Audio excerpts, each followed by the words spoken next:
Rain was an ugly, poor, neglected child who was forced to watch his family burn by the devil at a young age, and was abused as a slave by the hero's party for the rest of his miserable life. But even with all the bullying he endured, the hero kicked him out of their pathetic party, saying that he was as worthless as his cheating mother after he blew her back out. So when Rain heard those words, he punched Arios' disgusting face, telling him to never talk about his mama again like that, and left their party. Because throughout all those years, Rain had been deliberately pretending to be useless, and had secretly concealed his cheat leveling system for taming all the ultimate species, along with his forbidden ability to enslave the gods, and destroy the entire world one day.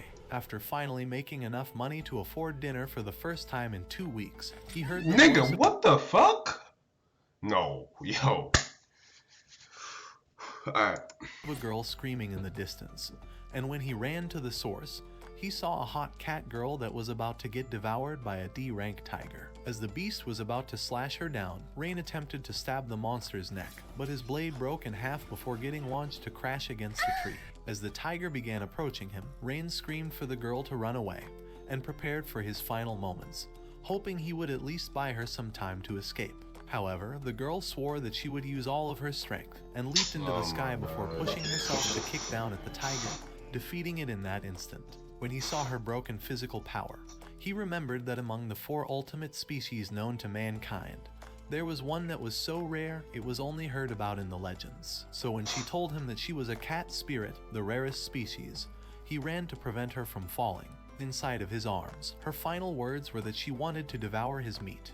I beg your pardon? A few moments later, the girl began devouring Rain's meat, thanking him for filling up her insides, because she hadn't eaten anything for days. So she decided to introduce herself to him, saying that her name was Conade, one of the last cat spirits alive. And after Rain introduced himself back, she sat next to him, saying she was glad an ugly guy like him saved her, and asked him to tell her more about himself. As they walked back to the Adventurers Guild, Rain told her about his depressing life story, realizing she's the first person who's ever listened to him in his life. Once he was done with his story, Conade felt sad that such a kind person like him was treated like trash, but he petted her on the head, telling her that he was okay. After stroking her, she told him that she was sure he was powerful, but even though he said he was just a useless beast tamer, she said that she was confident he could tame her. Because while he was saving her life, she realized he might be the only human in the world who could tame a cat spirit. So she offered to be tamed by him, and Rain thought that he would be able to prevent others from dying with the help of an ultimate species. However, he realized that it didn't even matter if she was an ultimate species, because he wanted to get to know her more, so he took off his glove and bit his finger, releasing the blood into his hand. As he extended it outward, he began chanting the taming spell, and his magical seals began encircling Conade until a sigil formed on her arm, sealing their pact. Once she was done, she saw the symbol binding them together, and Rain couldn't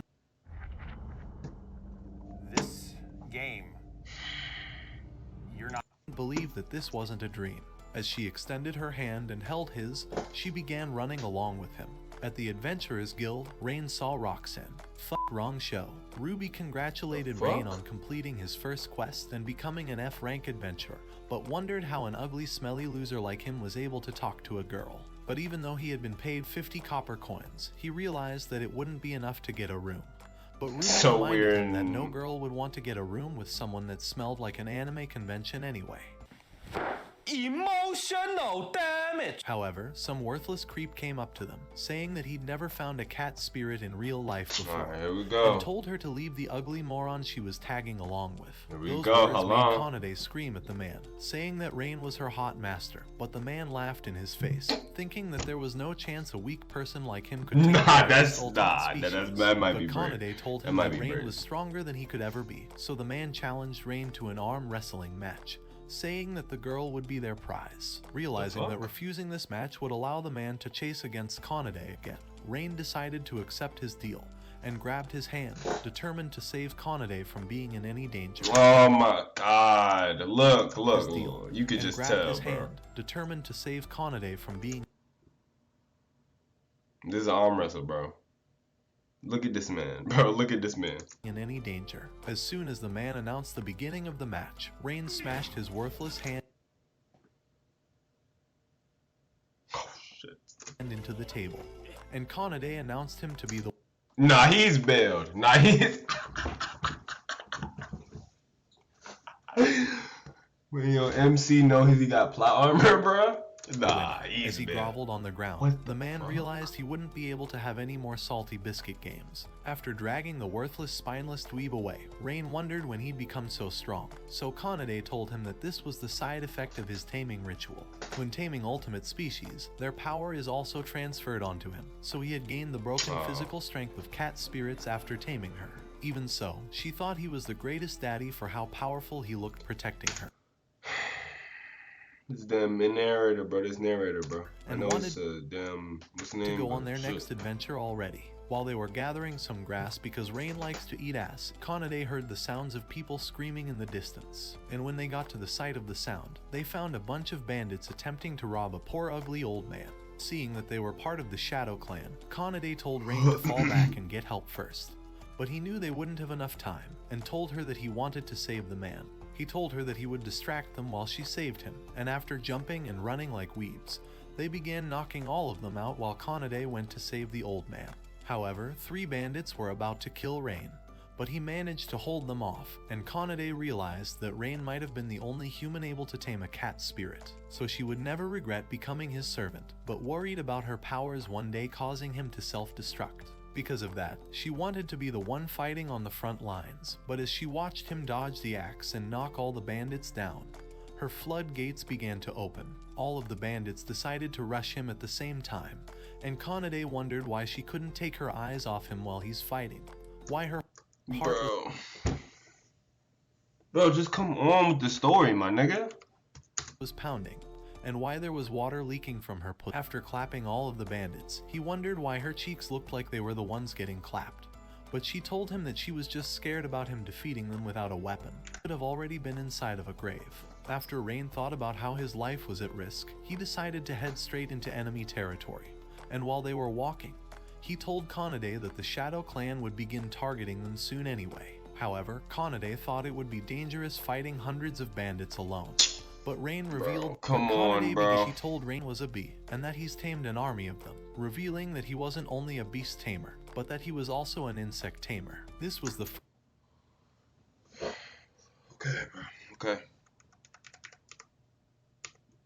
with his magic, before preparing to send them This arrived, shit looks and garbage. Rain asked for him and ran off to the capital. Eventually, the swarm of bees arrived, and Rain amplified all of their poison with his magic, before preparing to send them away.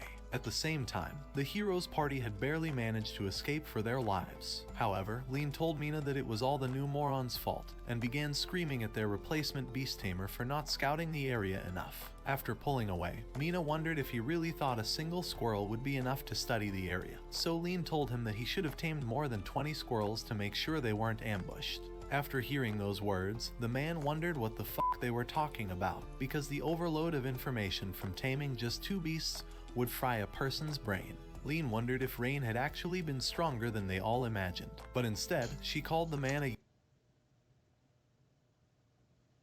Oh shit. Lean wondered if Rain had actually might be been calm stronger then. than they all imagined, but instead, she called the man a useless tamer and a liar, promising to burn him alive if he didn't take blame for their party ditching the old man, so the beast tamer ran away before they would kill him.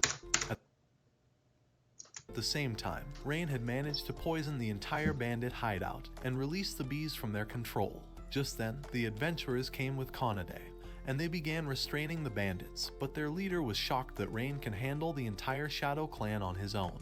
After they went away, Rain began petting Kanade, and she opened her mouth wide for him, but an earthquake began going off in the cave, and from the other side, a beast broke out of the prison, and 3 king lizards came out. The bandits revealed that they were waiting for this kind of moment, but the lizard killed the bandits and began destroying all the adventurers. As Rain attempted to shield Kanade, he punched one of the king lizards, and Kanade leaped from the back to kick the lizard away.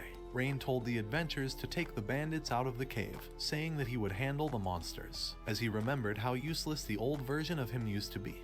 He realized that things were different now, and with Kanade by his side now, he rushed to punch the lizard, glad that he'd finally found a companion. Because with her, he was able to defeat all of the monsters in his way. After a while, Rain came out of the cave, and everyone congratulated him on defeating them. So as he looked at Kanade, he realized it didn't matter whether she was an ultimate species or not, saying that with her by his side, he felt like he can do anything. And Kanade felt the same way. Later that night, Kanade was glad to finally have a nice giving you bed, power, bro. but Rain wondered why they would be in the same room. And the innkeeper wished the ugly I guess he's already a good lasted tamer, more than so a minute. I don't know. After defeating all the bandits, Rain was promoted to E rank, and with all the money he earned, he decided to get them a room, but never realized that they'd only have a single room available.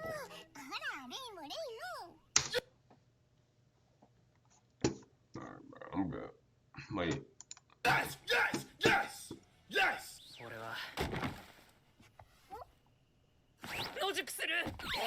I don't really look like shit happening, bro. I'm not watching this, bro. I don't give a fuck. I'm psyched the fuck out on the one. I fuck out the fame, my status, I get it, got touched. I know